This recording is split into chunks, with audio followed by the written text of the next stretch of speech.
Here's the World War III news.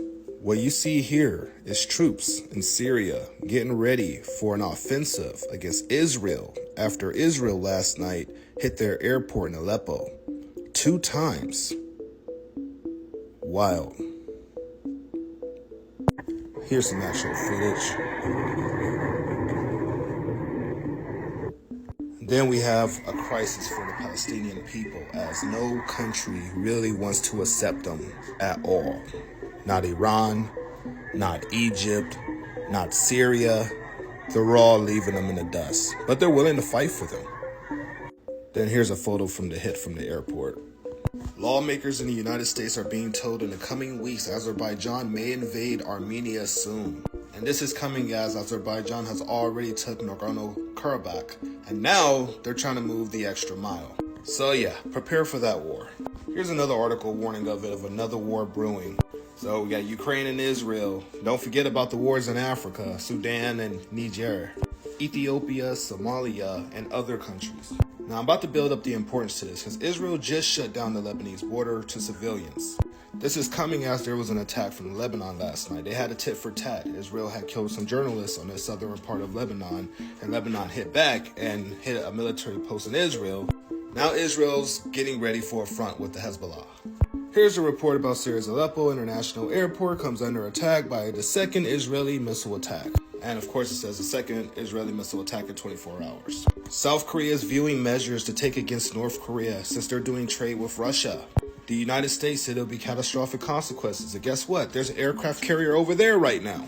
Speaking of aircraft carriers, it's officially announced now that the other aircraft carrier is heading to the Mediterranean Sea. We have some new reporting to bring to you right now as the Israel-Hamas war escalates.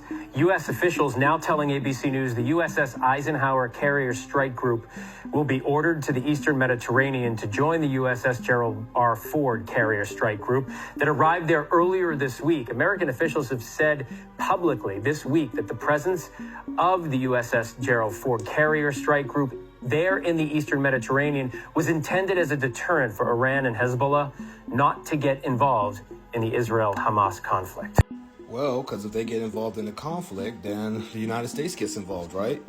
Oh, and this is the bombing on Israel and Lebanon's border, by the way, if people were wondering. Anyways, Israel's moving tanks closer and closer to Gaza, meaning they're about to go in, and they're moving troops and everything. They're getting ready to invade Gaza, for sure. They're probably invading by the time of this video.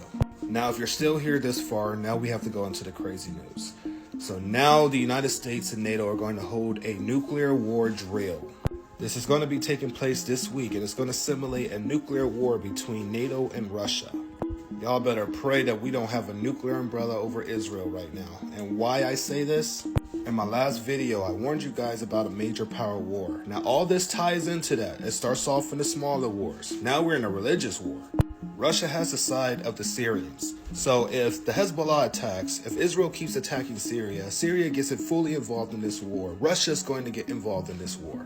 So the United States Commission put out a freaking warning about getting ready for a simultaneous war with Russia and China.